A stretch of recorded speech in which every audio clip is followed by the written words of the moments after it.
Joy was already in her wedding dress when her phone stopped ringing back. Not because she had missed a call, but because nobody was calling her anymore. 12 hours earlier, she had been the happiest woman alive. Surrounded by her best friends, champagne in hand, fairy lights glowing above her head, and a man downstairs who had promised to love her forever. But by the time the sun came up the next morning, that promise was already dead, and Joy had no idea why. This is the story of one night that destroyed everything. If you are new here, make sure you hit that subscribe button right now because we tell real human stories on this channel. Stories that will make you feel every single emotion before the video is over. Now let us get into it. It started the way most beautiful nights do, with laughter. The hotel had 2 floors booked out. The women were upstairs in the bridal suite and the men were downstairs at the bar. It was the night before the wedding. That sacred, electric night where everything feels possible and the whole world seems to be holding its breath just for you. Joy sat at the center of it all, glowing. She was 28 years old, and she had waited for this her entire life. Not desperately, not frantically, but with the quiet confidence of a woman who always believed that the right love would find her at the right time. And it had. His name was Emeka. He was 31, successful, steady, and he looked at Joy like she had personally hung every star in the sky. Her friends had flown in from different cities just to be in that room with her that night. Amaka, Chisom, Blessing, Temi, and Ngozi, 5 women who had known Joy through every season of her life. They had seen her heartbroken. They had seen her rebuild. And now they were here to watch her walk into the best chapter of her story. Amaka was the first one to raise her glass. She said, "Joy, I have known you for 10 years, and I have never seen you this happy. You deserve every single thing that is coming your way tomorrow. Every single thing."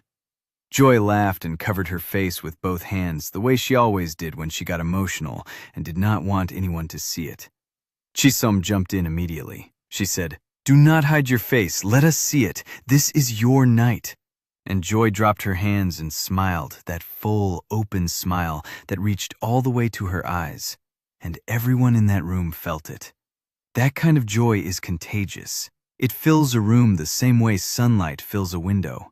You cannot fake it, and you cannot ignore it. Downstairs, Emeka was feeling the exact same thing. He sat at the bar with his boys, Dele, Rotimi, Chukwudi, and his cousin Ifani. Bottles on the table, music low, the easy comfort of men who had known each other long enough to sit in silence without it feeling strange. But tonight, nobody was silent. Tonight, everyone had something to say about the man who was getting married in the morning. Dele leaned across the table and said, "Bros, be honest with me. Are you nervous?" Emeka thought about it for exactly 1 second. Then he shook his head and said, "No, I am not nervous. I am ready. Joy is the one. I have never been more sure of anything in my life." Rotimi slapped the table. He said, "That is what I want to hear. That is a man who knows what he has." Ifani smiled, but he did not say anything. He just sat there quietly, turning his phone over in his hand. Back upstairs, the champagne was doing what champagne always does, loosening tongues and softening edges. The conversation had moved from sweet toasts and happy memories into the kind of territory that only comes out late at night when your guard is completely down. Blessing was the one who went there first. She was 2 glasses deep and feeling bold, and she leaned forward with that look on her face, the one that meant she was about to say something she probably should not say. And she started talking about a trip they had all taken to Ghana years ago. She said, "Do you all remember that night when we accidentally ended up in that neighborhood and Joy literally grabbed my arm and started running?" The room erupted. Chisom was laughing so hard she nearly spilled her drink. Temi was covering her mouth. Even Joy was laughing, shaking her head at the memory. Blessing kept going. She said, "She was running like her life depended on it, like she had seen a ghost, and she was dragging me with her." Joy said, "Because I had sense. I was not about to stand there and be associated with any of that."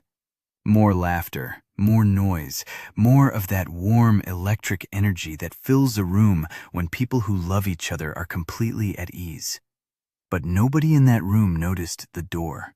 It had been left slightly open, just a crack, just enough. And standing in that crack, completely still, completely silent, was Ifani. He had come upstairs on the pretense of looking for the bathroom, but he had found something far more interesting. He stood in the corridor with his phone raised, the little